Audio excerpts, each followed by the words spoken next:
jeigu jėga tenkančią smaigalį padalinam iš zondo skerspjūvio ploto, ten kur 10 kvadratinių centimetrų, tai gaunam grunto kūrinį stiprį. QC, ten megapaskalis. Vat šitą reikia jau įsidėmėti. Per praktikos gynimą gali paklausti, kas pridinės tą ataskaitą, kad jau žinotume. Dabar jeigu jėga tenkančią zondo šoniniam paviršiui visam, išmatuojam, padalinam iš zondo šoninio paviršiaus ploto, gaunam grunto stiprumą, tai zondo šoninį paviršių F kilopaskalais. Tai va tokie yra statinio zondavimo rodikliai. Dabar dinaminis zondavimas. Ten mes spaudėm pastovių greičių ir matavom jėgą, o čia mes strypą į gruntą įkalsim. Tai yra mėtysim pastovios masės krūvį iš pastovaus aukščio. Jeigu masę padaugysim iš laisvo kritimo pagreičio, gausim jėgą ir padaugysim iš aukščio, gausim energijos kiekį. Tai mes bus žinomas energijos kiekis, reikalingas įgilint zondą. Tai čia mes jau nematuosim jokių jėgų, tik žinom energijos kiekį, kurį suteikėm, ir skaičiuosim, kiek reikia smūgių zondui įgilint 10 cm. Vat yra zondas užimėtas kas 10 cm ir mes pastatom vertikaliai, iškeliam iš rankų, leidžiam laisvai krist ir skaičiuojam, kiek reikia smūgių zondui įgilint 10 cm. Nu, šiuo metu populiaresnis yra Lietuvoje grunto tyrimas statinių zondavimų. Kodėl? Jis yra standartizuotas. Tai yra aiškiai apibrėžti zondo matmenys, rezultatų apdorojimo aiškiai metodika. Ten jokių problemų nėra. O šitas dinaminis zondas Lietuvoje nėra nestandartizuotas, nėra standartų. Standartas yra Austrija.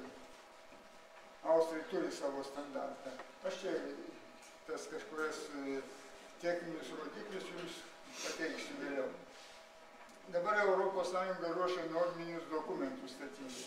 Vienas iš jų tai yra grunto tyrimas dinaminių zondavimų standartas. Tai ir šito standarto yra tik projektas. Jis yra paruoštas Austrų standarto pagrindu. Tai aš čia jums duosiu, kaip atrodo tas zondas. Principinė schema yra. Toliau yra duomenys, taip nesakytis, kur skersmeniai, aukščiai visi yra pateikti.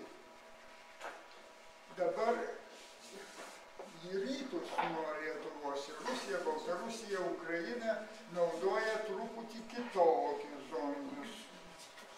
Tai čia iš jų irgi paveiksliukai yra nuskamutis, kaip atrodo tie zondai.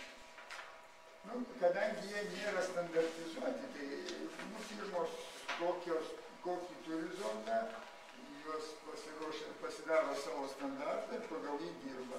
Nu, o mes dirbsim su tokiu zondu.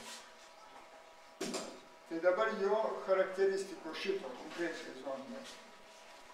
Tai yra krentančios dalies masė 2,5 kg. Krentančios dalies masė. Kritimo aukštis 30 cm. 2,5 kg. Kritimo aukštis 30 cm. Antgalio skersmuo 1,4 cm.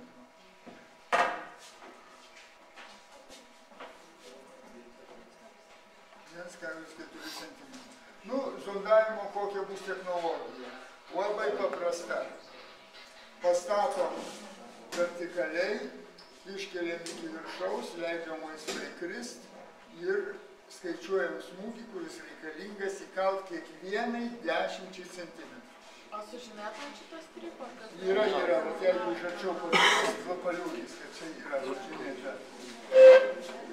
Nu, jūs nueisit vietoj, pasistatot, vienas stebit ir skaičiuojat smūgius, vienas kilnojat, vienas užrašo. Dabar kaip duomenys užrašom, 2 stulpeliai bus. Gylis zondavimo, kas 10 cm, 10, 20, 30, 40. Ir smūgių skaičius reikalingas įkalt kiekvienai 10. Pirmai 10, 4, sakysim, antrai 6, trečiai 2 smūgiai, va tokia sistema. Ne iš viso kiek smūgių reikia įkalt iki metro, bet kiekvienai 10 atskirai turi būti užrašyti.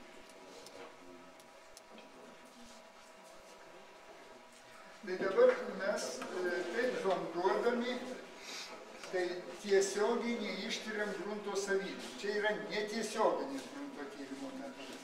Mes tik tai gauname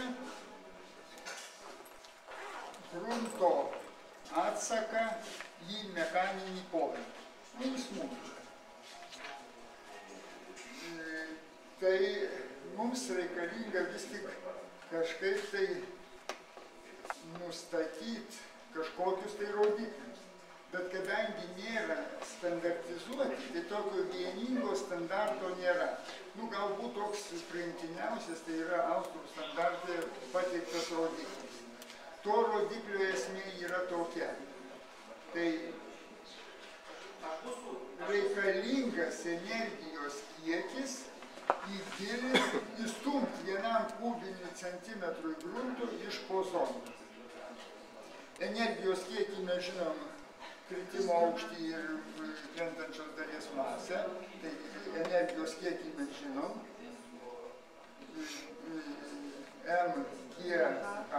tai bus nuo 1 smūgio, padauginami smūgių skaičiaus, žinom energijos kiekį.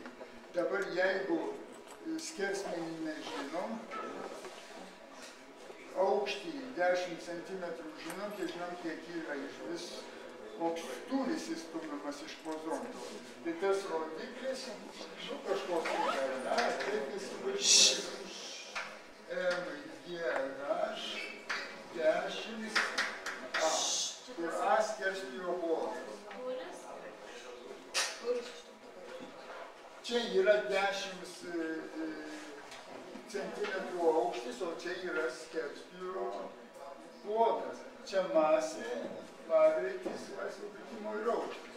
Tai čia yra energijos kiekis, o čia yra tūris. Padarime, tai kiek reikia energijos įstumti 1 kubiniam centimetrų grunto iš po rusų tuose standartuose yra kitokie. Nu, kol jis nėra standartizuotas, mes čia viso pasaulio tų standartų nenagrinėsim. O aš čia jums pateikiu populiariausių sondų lentelę, vat gale bus sudėti. Nu tai kokie čia tie yra krentančios dalies masė. Tai vat mes naudojam 2,5 kg, sunkiausia yra 63,5 kg. Nu tai ten jau nelabai rankom pakilnojam. Dabar kritimo aukščiai. Nu, pas mus čia yra 30 iki 75 cm. Skersmenys. Čia 1,4 yra iki 62. Nu, skerspjūvio plotai. Iki 30 kvadratinių centimetrų yra. Nu, kiek smūgių maždaug? 15-30 smūgių per minutę. Nu, energijos čia galima pasiskaičiuoti. Masę iš aukščio padavinio, iš laisvo kritimo pagreičio. Tai čia tokia lentelė, aš jums šitą medžiagą kiekvienai grupiai duosiu, bet prašymas, kada jūs parašysit ataskaitą, nu būtų geriausia, kad šiandien parašytumėt ir atneškit į katedrą. L511 ar L522. Tai čia 2 grupės yra.